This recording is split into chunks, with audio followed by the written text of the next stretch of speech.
नमस्कार मित्रों।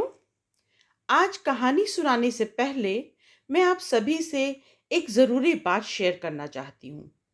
आने वाले 2 हफ्ते मैं परिवार सहित लेह लद्दाख की यात्रा पर रहूंगी, इसलिए नेटवर्क उपलब्ध होने पर ही आप लोगों से संपर्क हो पाएगा। हम लोग 15 अगस्त को कारगिल वार मेमोरियल में उपस्थित रहेंगे।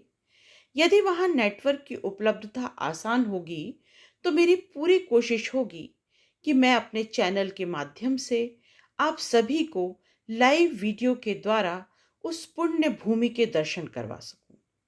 आप सभी से अनुरोध है कि आप लोग ज़्यादा से ज़्यादा संख्या में मेरे चैनल को सब्सक्राइब कीजिए और करवाइए, जिससे मेरे साथ लाइव वीडियो में जुड़कर हमारे शहीद वीरों के लहू से रंगी उस पुण्य भूमि के दर्शन का लाभ ले सकें।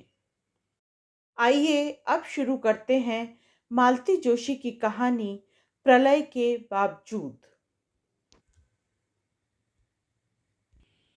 चेक पर तारीख डालने से पहले वे हमेशा की तरह ठिठक गईं। दयाराम, आज तारीख क्या होगी? दयाराम ये संभावित प्रश्न के लिए पहले से तैयार था। उसने फौरन जवाब दिया, 19। आज 19 जनवरी है। 19 जनवरी? मतलब आज तो संधि जी की सालगिरह है। दयाराम के लिए यह खबर नई थी।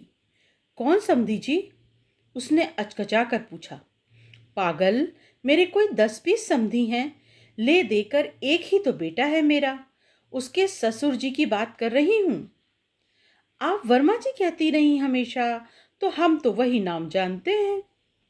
कोई बात नहीं, उन्होंने कहा और सिर झुकाकर चेक लिखने लगी। पहले 5,000 निकलवा रही थी, अब पता नहीं क्या सोचकर उन्होंने 10,000 की रकम भर दी। चेक लिखते हुए वे लगातार अपने को कोस रही थी। दयाराम के जाते ही उन्होंने टेलीफोन का चोंगा उठाया, पर नंबर घुमाते घुमाते रुक गईं। ये कोई वक्त है बधाई देने का? दिन के 11 बज रहे हैं। सुबह सुबह ही फोन कर लेना था। वे क्या सोचेंगे वो लोग? वे लोग तो सारी तारीखें याद रखते हैं, फोन करते हैं, मिलने आते हैं, पर वे इतनी महत्वपूर्ण तारीख कैसे भूल गईं? जबकि अभी उसी दिन तो इस विषय पर चर्चा हुई थी। 1 जनवरी को दोनों पति पत्नी आ गए थे। बधाई जैसा तो कोई माहौल अब इस घर में रहा नहीं, पर वे लोग हर खास मौके पर आ जाते हैं। नाते रिश्तेदार भी आते हैं, पर सिर्फ तीज त्योहार पर। उसके अलावा भी तो कैलेंडर में कई तारीखें ऐसी होती हैं जब अकेलापन बहुत सालता है। जैसे आलोक का जन्मदिन, उसके पापा का जन्मदिन, शादी की सालगिरह। वर्मा लोग सारी तारीखें याद रखते हैं। जानते हैं कि इस समय किसी का साथ उनके लिए बहुत ज़रूरी है। तत्परता से दोनों पति पत्नी आते हैं, कभी कुछ लेकर आते हैं, कभी यहीं बनवाते हैं। साथ बैठकर तीनों खाते हैं और पहाड़ सा दिन फुर्र से बीत जाता है। इस बार नए साल पर भी वे लोग आए थे, तो चर्चा चल पड़ी। उन्हें एकाएक याद आ गया था, वर्मा जी, आपकी सालगिरह भी तो इसी महीने में पड़ती है ना? हाँ, 29 को है, गीता जी ने बताया। इस बार 60 के हो जाएंगे।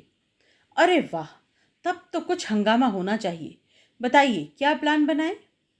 कुछ भी नहीं, वर्मा जी ने उदास स्वर में कहा था। जिन्हें हंगामा करना था वे तो कन्नी काट कर चले गए। अब कोई चार्म नहीं रहा। हाँ भाभी जी, भाई साहब को बहुत शौक था, गीता जी बोली। पिछले साल अस्पताल में थे, फिर भी उन्हें याद था। बोले, देखना, तुम्हारे सीनियर सिटीजन बनने पर वो जश्न करूँगा कि लोग देखते रह जाएंगे। बस देखते ही तो रह गए थे हम लोग, कुछ नहीं कर सके। वर्मा जी का गला भर आया था। उन लोगों की उदासी उनसे नहीं झेली गई। वातावरण को हल्का करने के लिए वे बोली, वो नहीं है तो क्या हुआ, मैं तो हूँ। उन्हीं से ट्रेनिंग ली है, देखना कोई कसर नहीं रहेगी। नहीं भाभी जी, अभी मन नहीं है, गीता जी बोली। अभी तीनों में से एक भी बिटिया आने की स्थिति में नहीं है। प्रभा के यहाँ आजकल में बच्चा होने वाला है। विवाह को आप जानती ही हैं, 6 महीने की ट्रेनिंग पर लंदन गई हुई है। आलोक, आभा अभी इतनी जल्दी क्या आ पाएंगे? देखिए, आलोक आभा की प्रतीक्षा करेंगे तो मुश्किल में पड़ जाएंगे। वे लोग तो बरसी पर आने के लिए भी मना कर गए हैं। इसीलिए तो मैंने उसी समय सारे काम निपटा दिए। इसीलिए उन दोनों को तो आप अपनी लिस्ट से निकाल ही दीजिए। हाँ, प्रभा और विवाह के लिए ज़रूर रुकना चाहिए। विवाह को लौट आने दीजिए, तब तक प्रभा का बच्चा भी थोड़ा बड़ा हो जाएगा। आप ठीक कहती हैं, बच्चों के बिना तो कोई भी उत्सव फीका ही लगता है। और जल्दी क्या है, साल भर में कभी भी मना सकते हैं। हम लोग भी यही सोच रहे थे, लेकिन वह दिन तो सेलिब्रेट करना ही है। बच्चे ना सही, हम तो हैं, हम ही लोग मना लेंगे। कहीं घूमने निकल जाएंगे या बाहर खाना खाएंगे। एक बात आज ही तय हो जानी चाहिए कि उस दिन की पार्टी मेरी ओर से होगी। इतनी सारी बातें हुई थी उस दिन, और ऐन वक्त पर यह तारीख ही भूल गई। बैंक का काम ना निकलता तो शायद उन्हें अब भी याद ना आता। अब फोन करने में भी संकोच हो रहा था। क्या करें, शाम को एकदम खुद ही जाकर सरप्राइज दे दें? पर शाम तक प्रतीक्षा करने का हौसला उनमें नहीं था। ईश्वर का नाम लेकर उन्होंने नंबर घुमा ही दिया। देर तक घंटी बजती रही, फिर एक मरियल सी आवाज आई। हेलो। कौन? गीता जी बोल रही हैं? ये आपकी आवाज को क्या हो गया? तबीयत तो ठीक है ना? जी, ठीक हूँ। फिर वही बेजान स्वर, थोड़ा बेजार भी। उनका मन बुझ सा गया। कहाँ तो उनकी आवाज सुनते ही दोनों आह्लाद से ऊष्मा से भर उठते थे, और कहाँ ये ठंडापन। जरूर नाराज होंगी। वर्मा जी कहाँ हैं? बुला दीजिए, बधाई तो दे दूं। जी, बाजार गए हैं। वही सपाट स्वर। अच्छा, मिठाई लाने गए हैं? चलिए शाम को मिलते हैं। जी। मैंने सुबह जानबूझकर फ़ोन नहीं किया। सोचा इस समय बच्चों के फ़ोन आ रहे होंगे, अभी डिस्टर्ब करना ठीक नहीं। अपन तो लोकल हैं, बाद में भी कर सकते हैं। जी। फिर वही विरक्ति भरा जी, जैसे इस सफाई की उस तरफ कोई अहमियत ही नहीं थी। वे हैरान थी, गीता जी को ये आज क्या हो गया है? सुबह सुबह मियाँ बीवी में खटपट तो नहीं हो गई, या कि वे बच्चों के पास न रहने से उदास हैं? पर इतनी रूखी तो वे कभी नहीं थी। उन्हें तो हमेशा हंसते हुए ही देखा है, उमंग और उत्साह से भरपूर, चुस्त दुरुस्त और अलमस्त। वे घड़ी भर भी पास बैठ लेती तो अपनी भी उदासी दूर हो जाती। फिर आज क्या बात है? शाम के लिए अब मन में कोई उत्साह नहीं रहा, पर जाना तो पड़ेगा। हमेशा लेती ही रही हैं, देने का मौका तो कभी आता ही नहीं। 4-5 साल पहले आलोक के पापा की षष्ठी पूर्ति पर गीता जी ने कितना प्यारा सा पुलोवर बुनकर दिया था। उनके लिए भी हाथ से कढ़ी एक शॉल दी थी। तब सोचा था मौका आने पर वे भी कोई ऐसा तोहफा देंगी जो उनके व्यक्तित्व की गंध लिए हुए हो। पर अब न तो नज़र काम देती है, न उंगलियां। जो कुछ आना है बाजार से ही आना है। दयाराम जब बैंक से लौट आया तो उन्होंने उसे दोबारा बाजार भेजा। वर्मा जी के लिए पीटर इंग्लैंड की एक बढ़िया सी शर्ट मंगवा ली। केक के लिए आमिर में ऑर्डर दे दिया। बुके के लिए सोचा कि जाते हुए ले लेंगे। गीता जी के लिए साड़ी उनके स्टॉक से निकल आई। वहां तो अंबार लगा हुआ था। सोचती हैं कि सब दे दुआ कर खत्म करें, पर किसे दें? लड़कियां तो आजकल पहनती ही नहीं। उनकी तो उनकी आभा की दर्जनों साड़ियां पड़ी धूल खा रही हैं, लेकर ही नहीं जाती। कुछ के उसने सूट बनवा लिए हैं। पहले तो उनका मन बहुत दुखी था, पर बाद में यही सोचकर तसल्ली कर ली थी कि चलो इतनी महंगी साड़ियां किसी काम तो आई, नहीं तो उससे तो वहां जीन्स ही पहनना है। कई बार मन होता है कि आभा की बहनों में सब साड़ियां बांट दे, पर सोचती हैं आभा अपने हाथ से दे तो अच्छा लगेगा। उनसे लेते हुए तो लड़कियां संकोच में गड़ जाएंगी। इस बार आभा आई थी तो माहौल ही दूसरा था। अगली बार पता नहीं कब आएगी। शाम को तैयार होते हुए ख्याल आया कि वर्मा जी के यहाँ गए शायद साल भर से ऊपर हो गया है। 3-4 महीने तो आलोक के पापा की बीमारी में ही निकल गए। उसके बाद के 10 महीने इन दिनों वे कहीं निकली ही कहाँ। बहुत हुआ तो बैंक या अस्पताल, मंदिर तक जाने का मन नहीं होता। सोचती हैं अब क्या मांगना है भगवान से। उनकी सारी प्रार्थना, अर्चना, आराधना तो क्षण भर में व्यर्थ हो गई है। कभी कभी ईश्वर के अस्तित्व पर भी संदेह होने लगता है। साल भर तक किसी की भी देहरी न लांघने का संकल्प था उनका, पर वर्मा लोगों के लिए अपना यह संकल्प उन्हें तोड़ना पड़ा। संकट की घड़ियों में इन लोगों ने इतना साथ दिया है कि उसका प्रतिदान मुश्किल है। उनकी बेटियां यहाँ होती तो आज भी वे अपने संकल्प पर कायम रहती, पर इस शुभ दिन पर उनका अकेलापन बांटना बहुत जरूरी था। गाड़ी से उतरते हुए उन्होंने दयाराम से कहा, कहीं जाने का प्रोग्राम हुआ तो अभी 10 मिनट में लौटकर तुम्हें बताती हूँ, नहीं तो यहीं घंटे भर बैठकर घर वापस चलेंगे। गेट खोलकर वे भीतर आईं। पीछे पीछे सारा सामान उठाए दयाराम भी था। पूरे वातावरण में एक सन्नाटा व्याप्त था। दरवाजे पर कम से कम एक बंधनवार ही टंग जाता तो कुछ तो माहौल बनता। सच है, बच्चे साथ नहीं होते तो सब कुछ फीका लगने लगता है। जब से आलोक बाहर गया है, वे तो पग पग पर इस बात को अनुभव कर ही रही हैं।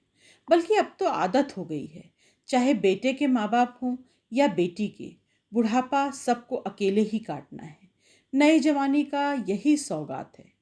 कांपते हाथों से उन्होंने घंटी बजाई। दरवाजा खुला। म्लान मुख गीता जी दरवाजे में खड़ी थी। आइए, उन्होंने कहा, पर स्वर में कहीं स्वागत का भाव न था। इससे पहले जब भी वह इस घर में आई थी, ये लोग स्वागत में बिछ बिछ गए थे। अभ्यर्थना ऐसी जैसे भगवान घर पधारे हों। मन में कुछ चुभा। बिना कुछ बुलाए आना ठीक नहीं हुआ। उसके बाद पहला काम उन्होंने यह किया कि दयाराम से कहा कि सामान मेज पर रख दे और गाड़ी में प्रतीक्षा करे। उसके सामने वे किसी तरह का अनादरत होना नहीं चाहती थी। दोबारा जब गीता जी से मुखातिब हुई तो उनके मन में एक विचार कौंधा। क्या इस शुभ अवसर पर उनका आना गीता जी को अच्छा नहीं लगा? पर शुभ अवसर जैसा तो वहां कुछ था भी नहीं। गीता जी का चेहरा भी उनकी आवाज की तरह रुआंसा था। साड़ी मुसी मुसाई, बाल बेतरतीब, ऐसी तो वे कभी नहीं रहती। आलोक के पापा तो अक्सर उनका उदाहरण देते हैं कि आभा की माँ को देखो, 3 3 बेटियां हैं, पर हर दम कैसी चाक चौबंद रहती है।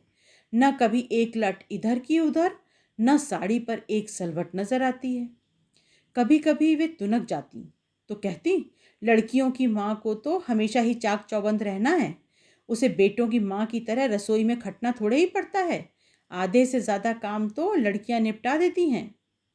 उन यादों को परे धकेल कर वे एकदम से वर्तमान में लौट आईं। अरे, आप अभी तक तैयार नहीं हुई? चलना नहीं है क्या? कहाँ? कहीं भी, जहां आप लोग चाहें। पार्टी मेरी ओर से है, पर जगह तो आपको ही तय करनी है। और वे हमारे बर्थडे बॉय कहाँ हैं? उन्हें तो अब तक बधाई ही नहीं दे पाई हूँ। उसी समय बर्थडे बॉय अंदर से नमूदार हुए। प्रणाम भाभी जी। और सचमुच उन्होंने झुककर पैर छू लिए। ये नई बात थी। वे एकदम असहज हो गईं। ठीक से आशीर्वाद भी न दे सकी। भाभी जी बैठिए ना, वर्मा जी ने कहा। तब उन्हें भान हुआ कि गीता जी ने अब तक उन्हें बैठने के लिए भी नहीं कहा था। वे सचमुच बहुत परेशान हैं।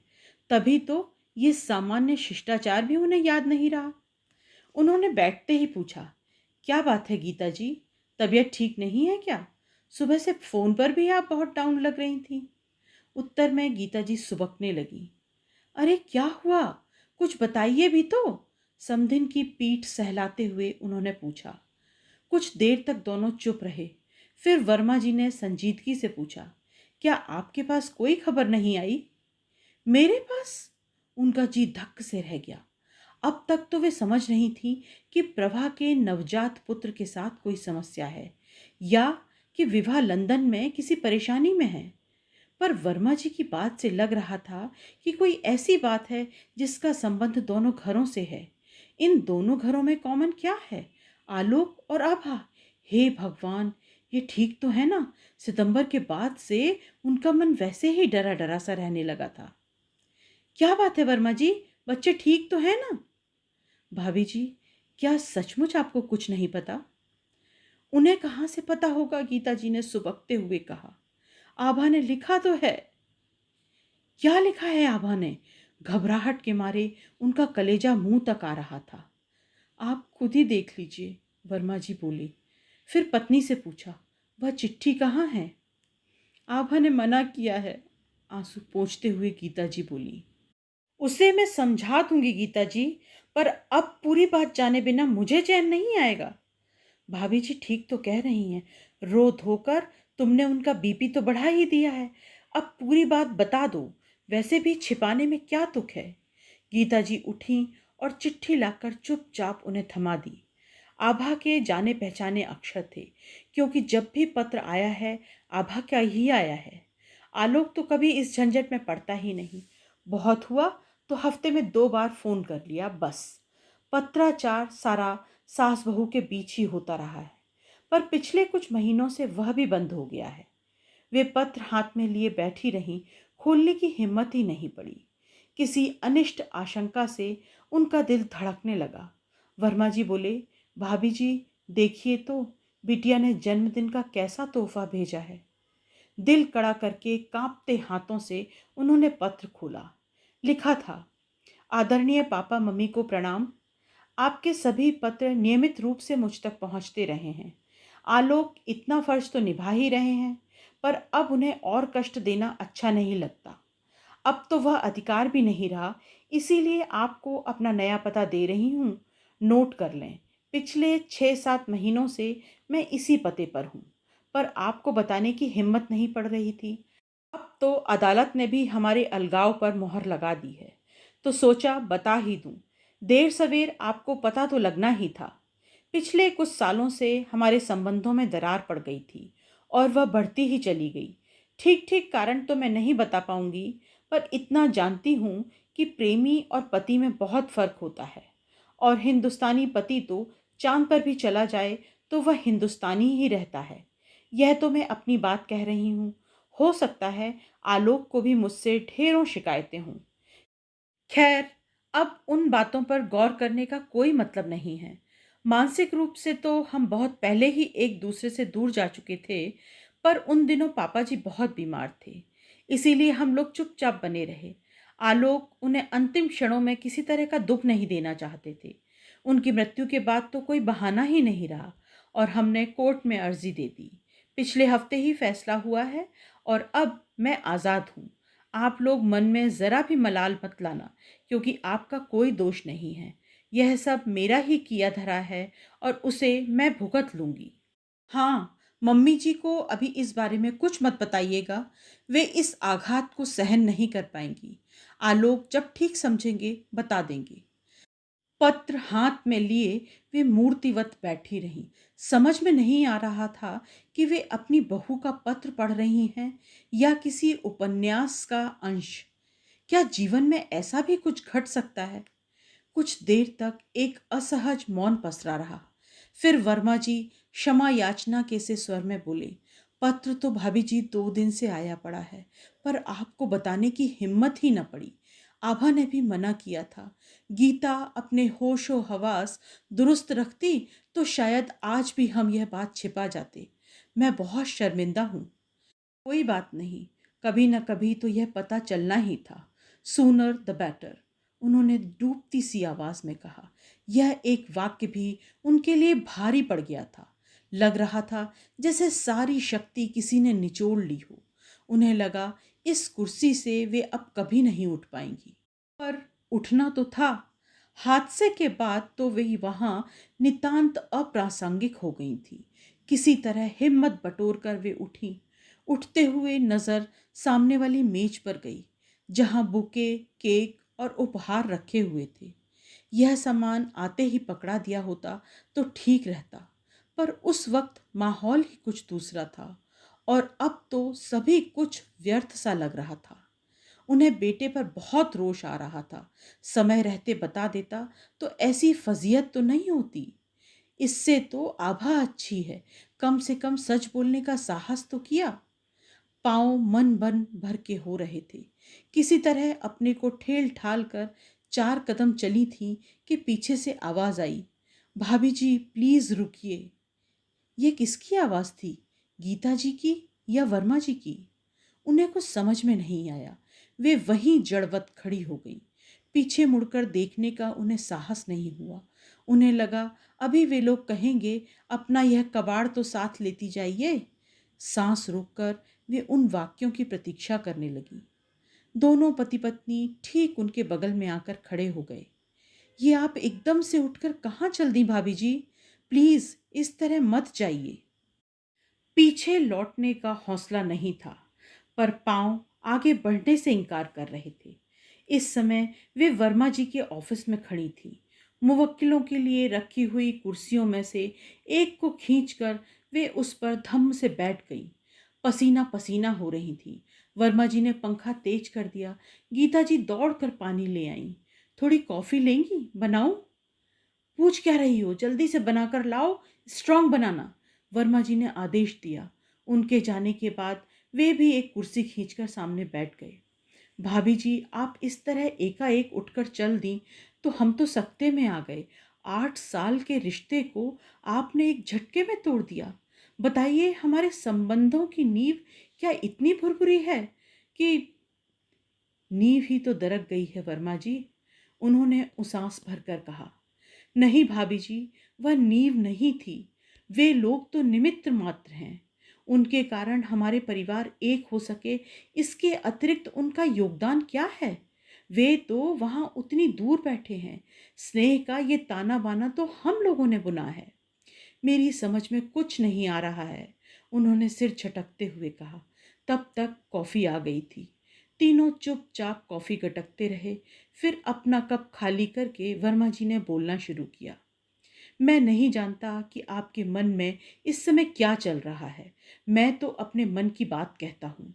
आभा की सगाई के दिन भाई साहब ने मेरी पीठ पर हाथ रखकर कहा था, वर्मा जी आज से आप मेरे छोटे भाई हुए।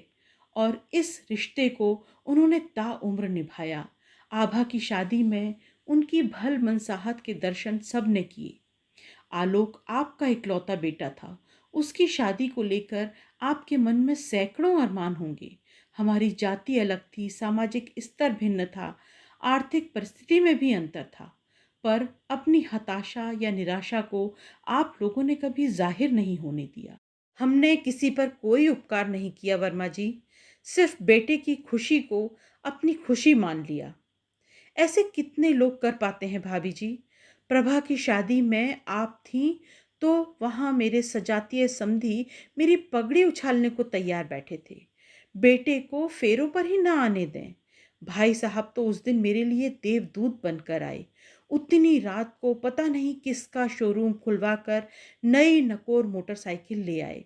सबके मुंह पर जैसे तमाचा पड़ गया। दूल्हा तो शर्म से पानी पानी हो गया था। 6 महीने तक उसने गाड़ी को हाथ नहीं लगाया था। हमारे ही दरवाजे खड़ी रही थी। उन लोगों ने उस समय वाकई बहुत बचपना किया था। और विवाह के डॉक्टर बनने का श्रेय तो पूरी तरह भाई साहब को जाता है।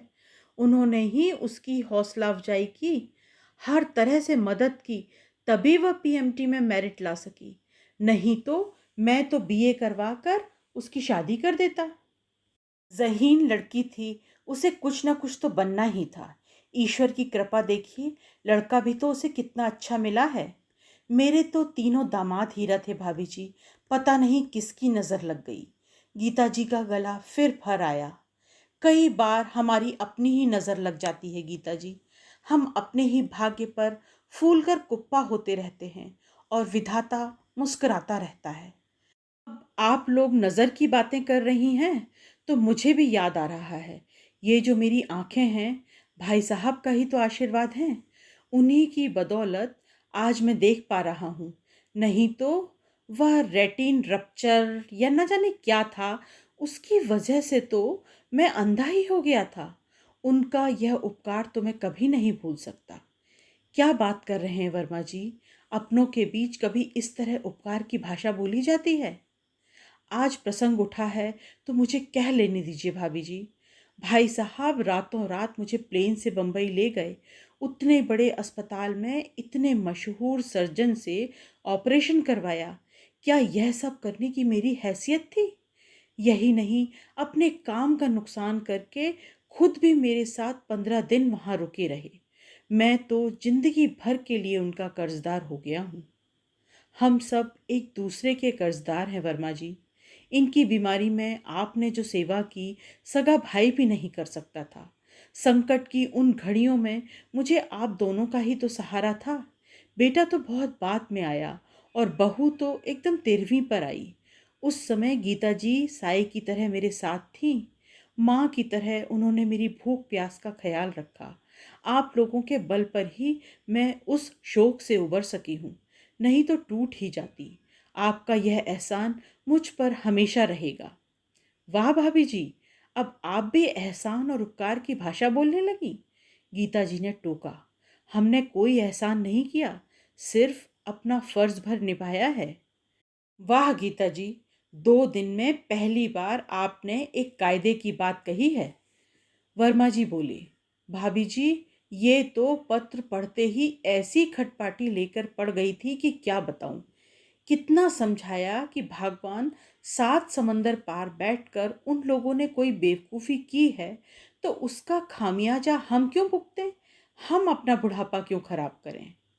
मैं उन्हें दोष नहीं देती वर्मा जी। पत्र पढ़कर तो मेरे भी हाथ पांव फूल गए थे। पैरों तले की जमीन ही खिसक गई थी। इनकी मृत्यु का सदमा तो मैं झेल गई थी क्योंकि वह अपेक्षित था, पर यह आघात तो एकदम अप्रत्याशित है। लगता है जैसे मेरा पूरा संसार ही भरभरा कर गिर पड़ा है। वो तो आपके घर में हूँ, इसीलिए होशो हवास में बैठी हूँ। घर पर होती तो पता नहीं क्या हाल होता। हमें मालूम था, तभी तो हमने आपको रोक लिया, गीता जी ने कहा। और भाभी जी, इस दुख से भी आपको उबरना होगा। मुश्किल तो है, पर मुझे विश्वास है आप यह कर लेंगी। यह मत सोचिए कि आप अकेली हैं, हम लोग भी आपके साथ हैं। आधी रात को भी आवाज़ देंगी तो दौड़े चले आएंगे।